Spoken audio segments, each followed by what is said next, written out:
안녕하십니까. 한강리치 부동산 대표 나승성. 안녕하세요. 오드리입니다. 반갑습니다. 네, 오랜만이죠. 네, 아주 오래간만이네요. 부동산 네. 찍는 거 정말 오랜만인데, 네. 제가 요 며칠간 상담을 몇 건을 받았어요. 그래서 아마 저희 사무실에 오시지 않는 일반 조합원님도 궁금하시겠다 싶어가지고 한번 저희한테는 뭐 크게 어려운 일이 아니기 때문에 동영상을 찍게 됐습니다. 먼저 11구역 이제 감정평가 나오고, 그래서 조합원 분양 신청 받는다는 현수막도 걸려 있더라고요. 그래서 그런 관련해 가지고 가볍게 한번 이야기를 해보고 싶습니다. 부담감 없이 편하게 들으셔도 될 것 같아요.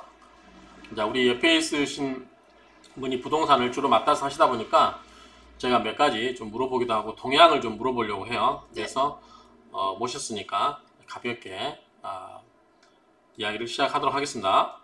뭐 특별히 그 전에 하실 말 있으신가요? 아니, 없습니다. 아니, 이제 분양 신청하는 게 참 중요하잖아요. 그러니까 다들 궁금해 하시는 것 같아요. 어떻게 해야 되나? 아, 그래요? 네, 그렇죠. 자, 먼저 좀 키우겠습니다. 너무 키운가? 이렇게 해서. 자, 11구역 분양 신청 관련. 어떻게 할 것인가? 대담 이렇게 하겠습니다. 먼저 조합원님들이 물어보신, 전화나 찾아와 방문하신 분들이 질의하는 주요 내용이 뭡니까? 이제 분양 신청할 때 몇 평을 해야 될까? 아, 몇 평? 그냥 몇 평 하면 좋을까요? 이렇게 묻는 분이 몇 평 많으시죠? 하면 좋을까? 네, 몇 평형에 평으로 하면- 대한 문의. 네. 또 다른 질문은? 그 다음에 요즘에는 세대 분리형이 있잖아요. 아, 세대 분류. 네, 그러니까 세대 분리형으로 신청을 하면 좋을까? 이런 부분. 그다음에 또 하나는? 이게 제일 큰 것 같은데. 아, 그러니까. 그 대형 평형 갖고 계신 분들이 예. 그죠? 그게 몇 평? 어제도 두 분이 상담을 가셨는데 1+1을 신청할 예. 건가 말 건가. 그렇죠. 또 네 번째는 또 물어봤던 게 상가. 상가를 상가를 어떻게 받을까 할 건가. 이 부분이 있었던 것 같아요. 이 부분과 관련해 가지고 또 뭐 다른 이야기 있을까요? 그 다음에 청산금 문제도 좀 이야기를 하겠습니다. 이 관련해 가지고, 자, 오늘의 이슈는 평형에 대한 문의. 평형에 대한 문의, 그 다음에 세대 분리, 그 다음에 1+1, 그 다음에 상가, 그 다음에 청산, 이런 부분과 관련해서 한번 가볍게 이야기를 하도록 하겠습니다. 다 지워져 버리네. 잘못했네. 다시 해야 돼요? 아니요, 다시 안 해도 돼요. 자, 첫 번째 평형 신청. 자, 평형 신청 어떻게 하면 좋을까? 주로 질문이 뭡니까?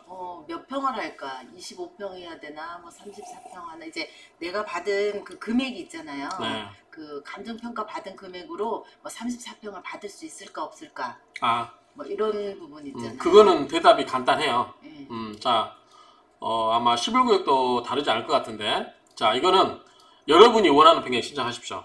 여러분이 원하는 평형을 신청하시는데 어떻게 하냐면, 아마 분양 신청의 1순위, 2순위, 3순위 이런 식으로 순위가 매겨질 거예요. 그렇기 때문에 1순위에다는 여러분들이 가장 받고 싶은 물건, 받고 싶은 평형. 나는 권리가가 작아가지고 25평밖에 못 받을 것 같아 라고 해서 25평 하지 마시고 34평 받고 싶으면 자신있게 34평 신청하시고요.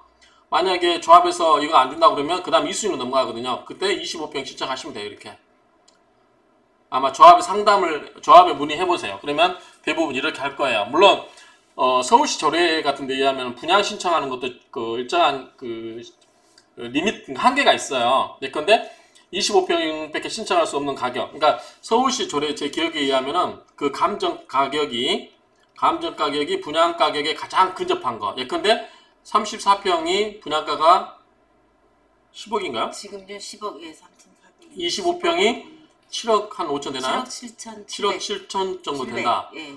그럼 내가 감정가가 예컨대 4억이다. 그럼 월직도로 하면 어떤 걸 받아야 되겠어요? 가장 가까운 거. 25평을. 이걸 받아야겠죠. 그런데 우리 7구역 같은 경우는 조합 집행부들이 그 중에 일부 조합원 집행부가 권리가가 굉장히 낮는데도 34평을 신청하고 싶어가지고 한 것 같아요. 그래서 대부분 조합원들은 가급적이면 달라는 거 주는 것 같아요. 그러니까 원칙적으로는 서울시 조례에 의하면 근접한 분양 신청 가격을 주도록 해요. 자기가 받은 감정가액에 근접한 신청에 해당되는 그 평형에 해당되는 걸 주도록 되어 있는데 대부분은 한도가 오버돼도 주는 것 같다. 근데 내가 1억밖에 안 나왔다. 그러면 원칙적으로 하면 25평 받아야 되지만 34평을 신청해도 주는 것 같더라. 그러니까 주고 안 주고는 조합 마음이고 그냥 내 입장에서 내 희망을 적는 거예요. 1순위 나는 1순위. 우리 학교 지원할 때도 그랬잖아요. 내가 1순위 지망하는 과를 신청하는 거예요. 만약에 조합에서 유감스럽게도 드릴 수가 없네요 라고 하면 그 다음에 거의 맞는 평형을 주겠죠. 그러니까 일단은 평형은 여러분들이 원하는 신청을 하시고 그리고 11구역 같은 경우에는 이거 신청할 때 그 권리가 순으로 순서를 세워가지고요. 순위를 세워가지고 그걸로 해서 기준으로 잡고 그러니까 진행을 모르잖아요. 한대요. 그러니까 모르잖아요. 그래서 내가 순서가 몇 번인지 모르잖아요. 근데 나보다 순서 좋다고 해서 다 나보다 큰 평형 신청할 거냐 그렇지 다음에 않거든. 물어보면요 몇 순인지 대충 나와요. 지금 알려줘요. 그래. 근데 제가 하고 싶은 말은 뭐냐면 자 내가 순서가 250등이에요. 네. 그럼 나보다 249등이 전부 나보다 좋은 34평을 신청할 거냐? 그렇지 않을 거란 말이죠. 일부분은 어떤 분은 25평 2개를 신청하시는 분도 있을 수 있어요. 자기가 2개를 받고 싶어가지고 가격으로. 어떤 분은 뭐 대형평을 신청할 수도 있고. 그렇기 때문에 내가 250등이지만 반드시 250등 그 순서로만 기계적으로 자른 건 아니고 신청한 사람들 신청한 사람들 중에서 순서를 정하기 때문에 어떤 사람들이 신청 안 할 수도 있거든요. 그러니까 내가 미리서 포기할 필요는 없다는 얘기죠. 네. 그러니까 이제 특이한 게 이제 보통은 평행 신청 관련해 가지고는 보통은 34평이 조합원보다 많은 경우가 많아요. 대부분은. 그래서 줍니다. 대부분. 근데 어떤 평형 같은 경우 34평도 조합원 수보다 적으면은 순서를 매길 수밖에 없어요. 예컨대 7구역 같은 경우도 46평짜리는 평 개수가 몇 개 안 되거든요. 105동에가 20평, 그 다음에 뒤에가 16개인가 해서 36개인가 밖에 안 돼요. 맞죠? 그래서 순서를 자를 수밖에 없어요. 이거는 신청한 사람들 중에서 순서를 36등까지만 자르는 거죠. 그런데 11 같은 경우 34평 개수가 적어서 자를 수도 있겠죠. 그때는 신청한 사람이 많으면 자르겠다는 거니까 조합에서 그 대신 몇 평 이상 가이드라인을 제시하지 않았잖아요. 몇 평 이상만 신청할 수 있습니다. 네, 이렇게 안 했다고 거구나. 하니까 신청한 사람 순서로 자르는 거죠. 예컨대 34평이 예를 들어서 몇 개 혹시 알아요? 지금 타입별로 많은데 515개. 예컨대 250개다. 34평이 250개다. 그럼 신청한 사람들 중에 300명이다. 그러면 250등까지 잘라야 되겠죠. 어떻게 줄 세워서. 권리가 순서대로. 그렇죠? 그러니까 일단은 내가 분양 신청 평형은 신청하고 싶은 대로 하고 그 대신 1순위, 2순위 아마 이거는 조합마다 다를 수도 있는데 이렇게 물어보세요. 그래서 1순위에다가는 내가 자격이 좀 안 되고 아리까리하다. 될까 안 될까 궁금하다 할 때도 1순위에다는 내가 원하는 평형 신청하세요. 그 다음에 2순위, 3순위, 2순위는 확실한 거. 우리가 대학교 지원할 때 그렇잖아요. 희망하는 거, 확실한 거. 3순위까지 확실한 거 없다. 그랬을 때 조합에서 안 주냐? 그렇진 않아요. 참고로 여러분들 분양 신청을 하셔야 돼요.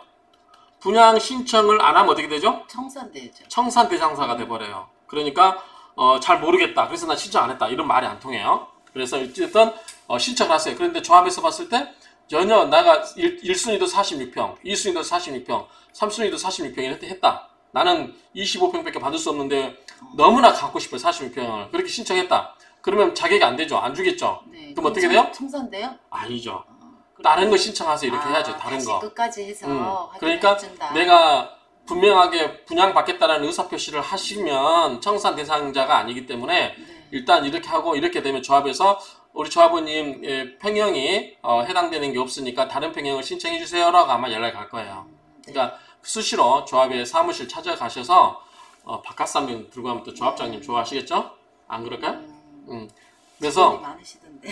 뭐가 많아? 직원분 많이 쓰던데. 그러니까 바카스 한 박스 들고 가서 내가 이렇게 하는데 상담하시면 아마 조합원 임원분들은 조합원을 위해서 일하시는 분들이기 때문에 다 친절하게 상담해 주실 거예요. 그러니까 1순위는 횡령 신청을 원하는 걸로 해라. 제 입장에서는 이렇게 하라고 말씀을 드리고 싶습니다. 그 다음에 2순위, 3순위가 있기 때문에 걱정하지 마시고 1순위에서는 희망하는 사항. 자, 그럼 또 두 번째 질문이 뭐였죠? 두 번째는 이제 제일 많이 질문한 게 1+1이었어요. 네, 1+1.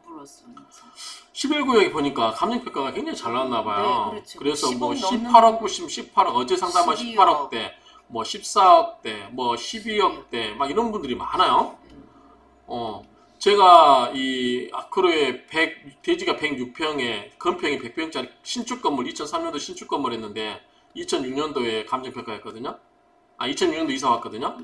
그래서 그랬는데도 이게 처음에 탁상 감정이 14억 6천에서 실제 감정평가하니까 한 1억 6천 쪽에서 한 13억 됐거든요. 그런데 18억, 14억, 10억 이렇게 많다 보니까 11구역이 감정평가가 후했다라는 생각이 들어요. 그런데 자, 감정평가가 높았어요. 그런데 보다 덩달아서 분양가도 높아요. 그러니까 조합원 입장에서는 그냥 똑같은 논리예요. 감정가가 낮고 분양가가 낮은 거나 그래서 추가 분담금 똑같이 3억을 내나 여기서 3억을 내나 똑같은 거예요. 다만 분양가가 이제 높으면 일반 분양가를 높게 해서 조합원들한테 수익성이 좋아지게 할 수 있겠다라는 생각을 해봅니다. 그런 목적에서 분양가도 잘 주고 감정가도 잘 주고 분양가도 높게 줬던 것 같아요. 그런데 만약에 감정가를 높으면 안 좋은 점도 있어요. 어떤 게 혹시 아세요? 참고로. 감정가가 높으면요? 자, 감정가는 뭐냐면 감정가를 높게 하고 분양가를 높게 하거나 감정가를 낮게 하고 분양가를 낮게 하는 거나 결국은 사업성이기 때문에 똑같아요. 네. 그런데 감정가가 높아버리면 안 좋은 게 재개발지에서는 어떻게 했냐면 청산자가 많을 때. 예컨대 우리 2구역 같이 큰 물건들 많죠.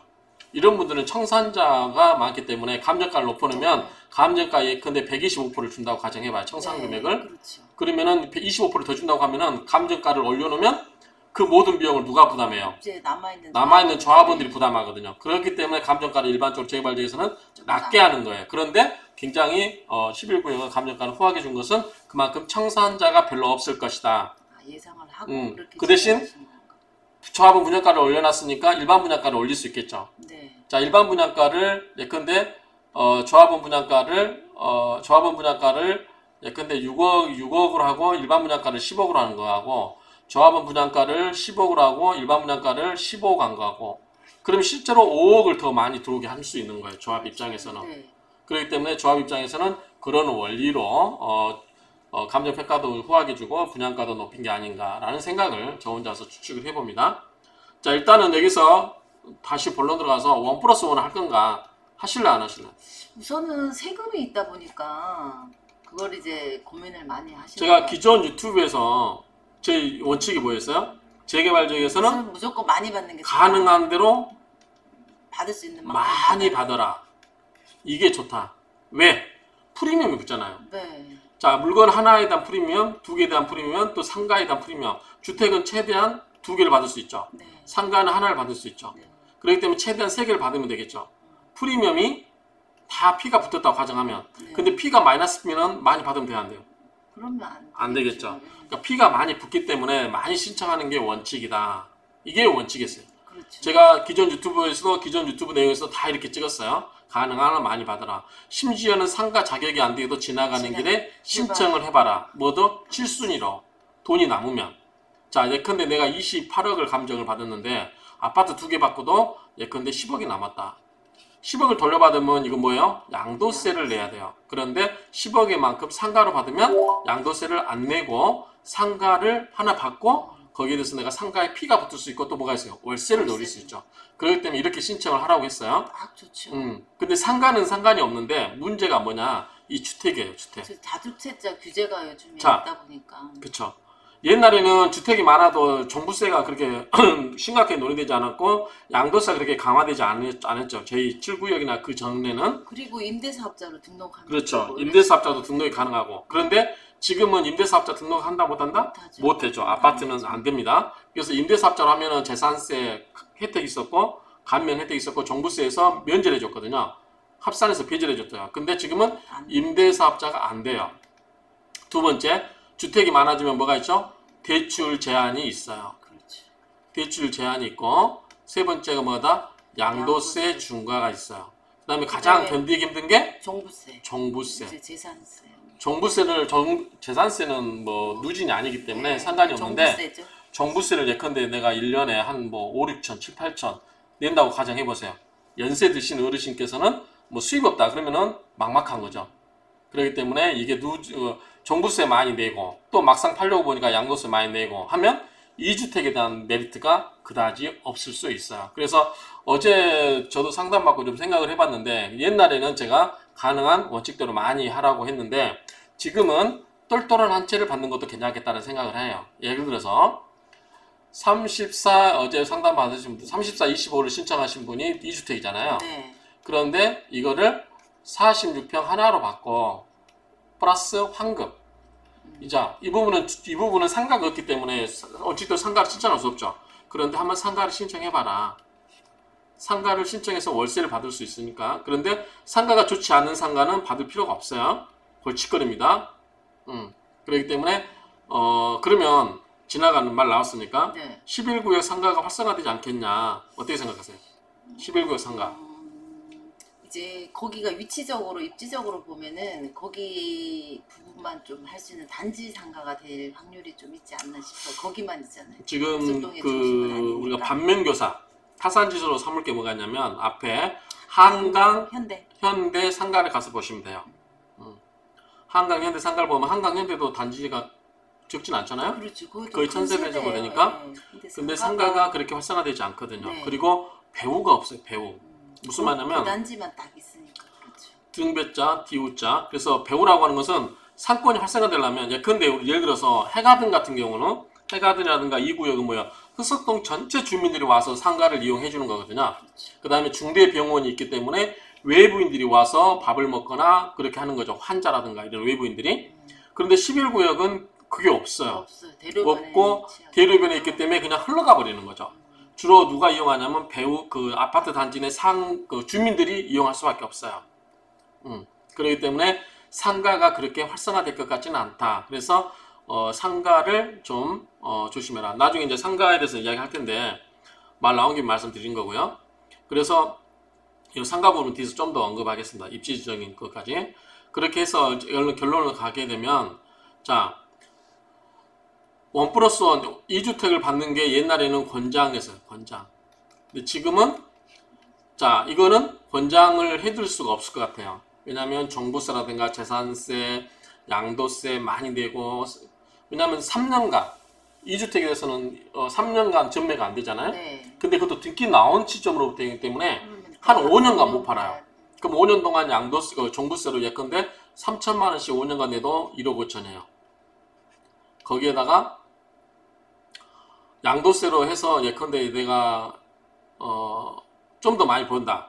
3억을 벌어도 1억 5천 벌지 않느냐라고 하는데 양도세 내고도 3억을 벌었다고 해서 1억 5천을 내야 하는데 종부세를 그동안 내야 되는데 돈이 없으면 어떻게 돼요? 못 내는 거죠. 그렇죠? 또 하나 뭐냐면 25평 가격이 조합원 분양가가 7억 7천이에요. 일반 분양가가 얼마나 할 것 같아요? 일반 분양가가 평당 3,700이에요. 그러면은 곱하기를 한번 해볼까요? 3,700이요? 네. 25평. 곱하기 25 이렇게 하면 9억 2,500이네요. 자 이거를 이것저것 비용 들어가서 10억으로 볼게요. 취득세랑 해서. 그런데 지금 나중에 예컨대 이거를 17억에 판다.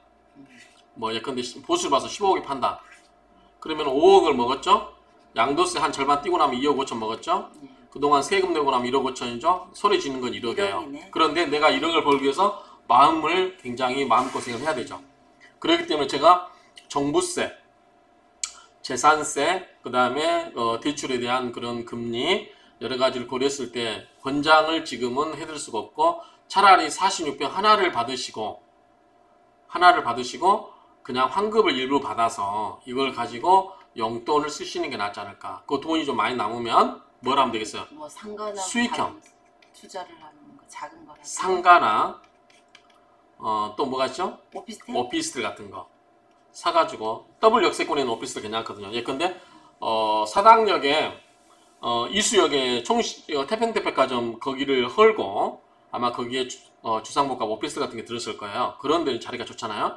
그런 거 더블 역세권 2호선 7호선 그 다음에 사당역에 있는 거 뭐 이런 거, 그 다음에 노량진 뭐 이런 쪽에 새로 생기는 강남역, 역삼역 뭐 이런 데 있잖아요. 이런 데 오피스텔을 사는 게 훨씬 더 낫지 않을까. 오피스텔도 주택수 들어갈 수 있다는 그쵸. 거 명심하시고요. 그러니까 주택으로 들어갈 수 있기 때문에 제일 좋은 거는 상가에 실은. 네. 상가, 구분 상가. 그런데 상가도 외진돼 있는 거. 예컨대 11구역 조합원님도 기분 나쁘시겠지만 11구역도 상권이 활성화될 수 있는 지역은 아니에요. 배후에 주택단지가 없어요. 11구역 단지 하나밖에 없거든요. 그렇기 때문에 그런 데보다는 특수도에 투자하고 싶으면 이 2구역이나 해가든 주변 나중에 2구역에 상가 같은 거 만들어지고 하면 그때 그런 데 투자하시는 게 좋지 않을까라고 생각을 합니다. 자, 그래서 1+1은 어떻게 된다? 1+1은 원칙적으로 하시고 싶은 분은 하시라. 그런데 내가 그동안 세금 낼 돈이 없다. 그 다음에 뭐 이것저것 신경 쓰기 싫다. 걱정된다. 그러면은 하지 마라. 권장하고 그 다음에 개인에 따라서 안 해도 된다. 저는 안 해도 된다라는 게 요즘 최근의 생각이에요. 왜냐면 요즘은 이 세금이 장난이 아니거든요. 세금. 저같이 경제활동을 하고 그 다음에 임대수익이 있어도 세금을 몇 천씩 낸다 1년에. 그러면은 부담될 것 같아요. 그런데 어르신들 입장에서는 이런 부분이 있기 때문에 걱정되시다고 하면은 차라리 1+1을 46평으로 하나를 받으시고 대형평 하나 받으시고 쾌적하게 사시고 그냥 환급을 받아서 금액이 뭐 1억이면 그냥 용돈 쓰시고 난 뭐 3, 4억이다 그러면은 상가는 투자하기 힘들죠. 3, 4억 갖고는 오피스텔 정도 하나 생각해 보시고 뭐 5억에서 6억이 넘는다 그러면 상가 같은 거 한번 생각해 보시고 그렇게 하시면 좋을 것 같아요. 그 다음에 내가 상가를 종교받을 수 있다. 근생이 집에 있다. 그러면은 당연히 상가는 하나 신청을 하는 게 좋겠죠. 왜냐하면 조합원가. 문제는 그게 걱정이에요. 나는 아파트 가격도 지금 높였잖아요. 네. 그래서 상가도 높여버릴까봐. 상가 얘기 하시죠. 상가 얘기. 상가가 저희 지금 한강 리치 부동산이 13.6평입니다. 전용. 분양가가 한 5억 6천이었어요. 좋네요. 5억 6천이에요. 그러면 이 대로변이기 때문에 평당 1억씩만 잡아도 13억 6천이거든요. 그러면 피가 한 8억 붙을 수 있다고 보는 거죠. 앞 라인은 물건이 안 나오니까. 그런데 11구역 같은 경우는 어떠냐. 근데 우리 아크로 뒤쪽 108동하고 110동 이쪽에 뒤쪽에 아시죠? 그 뒤에 배우가 뭐가 있냐면 존치가 있어요. 존치라고 하는 존치 쪽에서 하시는 분들이 왔다 갔다 해요. 버스 타러도 가고. 그러면 여기에 108동, 110동, 뒷동, 아크로 뒤쪽에 있는 것은 어떡하냐라고 했을 때 이 실제로는 앞동하고는 많이 월세도 차이가 나고 가격도 차이가 있을 거라고 봐요. 매매도 잘 안 되고. 그러니까 아마 그 최근에 실거래가 있었나요? 뭐 거래됐다는 얘기가 있는데 뭐 그냥 좀 그래요. 그러니까 별로 제가 권하지를 않아요. 상가로서 차라리 해가든 상가나 대로변에 있는 상가나 아니면 이쪽에 그 중대 앞에 그런 데 상가나 2구역에 나중에 개발되고 나면 그쪽에 상가나 2구역에도 오피스텔에 들었으면 2구역 오피스텔도 괜찮을 것 같긴 해요. 뭐 예를 들어서 그런 식으로 하기 때문에 상가는 이렇게 했는데 11구역에 상가가 예컨대 10억짜리다. 이거 사야 될까요? 분양 10억요? 예, 분양가가 올려버렸다. 그러면 저는 캐스 말 거예요. 제일 알짜 상가다. 그러니까 상가 대표적인 11구역의 대표 상가다. 그러면 괜찮겠죠. 그런데 이거는 좀 생각을 해봐야 될 것 같아요. 상가에 관한 부분은. 그래서 그런 부분을 검토를 하시라. 그래서 1+1은 뭐 그렇게 정리하면 될 것 같고 또 뭐가 있었죠? 이야기되는 게? 그 다음에 아까 뭐 청산. 네. 청산은 원칙적으로 하지 마세요. 하지 마시고 다른 걸로라도 받으세요. 그러니까 이제 뭘 하나 신청하고 환급 받는 거를 추천하시는 거죠. 자, 환급 받는 게 금액이 뭐 1, 2억이다. 그러면 괜찮아요. 이건 받으셔서 용돈 쓰시면 돼요. 그 다음에 들어가는 비용도 있잖아요. 그러니까 쓰시면 되고 예컨대 막 청산 금액이 막 10억, 그러니까 환급 받는 게 10억이 넘어간다. 그러면 이거는 그냥 무조건 다른 걸 받으세요. 그렇게 하시면 될 것 같아요. 또. 네. 그 다음에 이제 세대 분리형 임대소득을 올리시기 요즘에는 다 보면은 그런 거에 포함되어 있잖아요. 세대 분리냐 통이냐. 네. 자, 정 대표님 어느 게 인기가 있어요? 우선은 매매를 하거나 임대를 했을 때 보면은 통이 쉬워요. 네. 자, 왜 그런 거 아니? 흑석동이 옛날 흑석동이 아니에요. 흑석동 지금 34평이 막 20억이 넘었잖아요. 아크로 같은 경우. 그러면 20억 넘는 사람이 나 원룸 세 주면서 24평에 25평에 살고 9평은 세 줄래, 이렇게 마음 심리가 이렇지 않죠.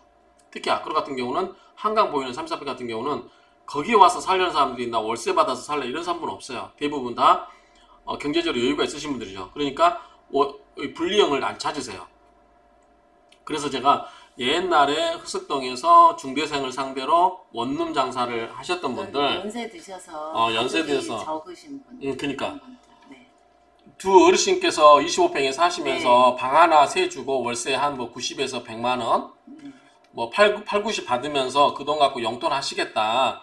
이런 분들은 세대 분량을 하셔도 되는데, 네. 내가 나중에 투자를 팔겠다. 그쵸. 매도 의사가 있거나 이런 분들은 그런 분들은 세대 분리가 더 비쌉니다. 매매 가격이. 그렇기 때문에 세대 분리보다는 통으로 신청하시라.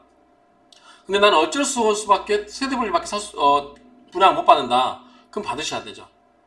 25평보다는 그래도 이게 낫겠죠. 근데 요 11구역은 세대 분리형으로 받아도 그거를 신청을 해서 그냥 통으로 이렇게 공사를 해달라 할 수가 있다고 하시던데요. 그거는 조합에 물어봐야 돼요. 네. 자, 우리 7구역도 보면은, 자, 세대 분리를 신청을 하셨는데, 제가 세대 분리 신청하지 마세요. 특히 좋은 거, 한강 보이는 거. 그랬더니 나중에 이거를 통으로 해달라 할 때 일부 기간에 걸쳐서 받아줬는데, 공사가 시작돼 버리면 설계를 바꿔야 되고 하기 때문에 힘듭니다. 네. 그래서 처음에 조합에 물어보셔가지고, 조합에서 처음에 내가 세대 분리로 신청했지만 통으로 공사를 해줄 수 있다고 하면 그때 신청을 하시면 돼요.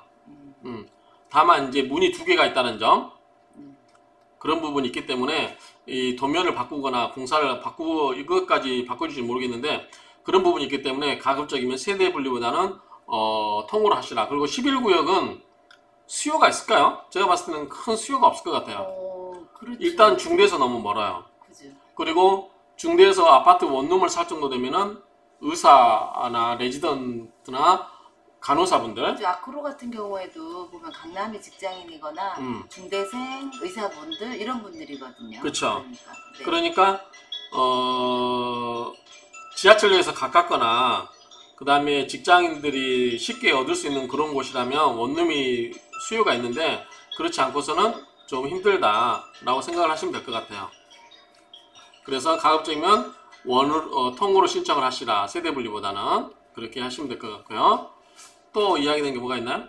네, 이렇고 그 다음에 뭐 이주비가 대출이 나올까 안 나올까 뭐 이런 것도 이주비 어떻게 되죠? 네. 이주비가? 자, 우리 기존에는 무이자 40%, 지금 옛날에는 뭐 50%인데 40%가 대출 한도인데, 요거는 이자가 무이자였어요. 옛날에는 무이자. 요거는 근데 무이자가 아니고 정확하게는 뭐다? 사업비. 조합원들이 부담하는 사업비로 이자를 내줬던 거예요. 조합원 개개인이 안 냈을 뿐이지 어차피 조합원들이 내야 될 사업비로 이자를 내줬던 거거든요.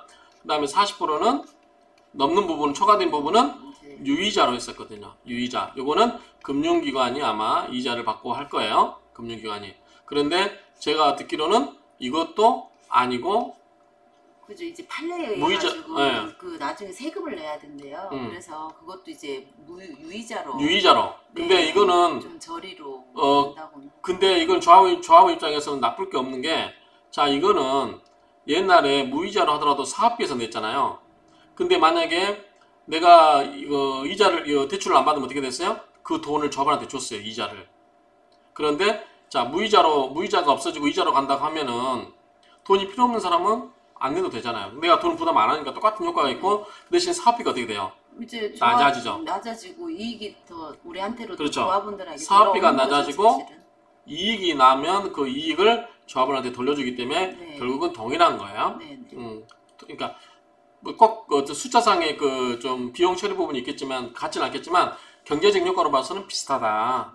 그렇게 보시면 돼요. 그래도 이제 초기에 이자 비용이 나가니까 조합원들에게는 좀 부담이 되시는 그쵸. 분들이 있으시다는 거죠. 이제 뭐 소득이 많거나 이런 몰라도 없으신 분들은 그러니까 부분이 있다는 감정가가 크신 분들은 네. 괜찮고, 그다음에 11구역에 제가 단점이 뭐냐면, 옛날에 주인들이 뭐 전세 7억에 살아줄게, 그 이주할 때 다 내줘야 되는 돈이거든요.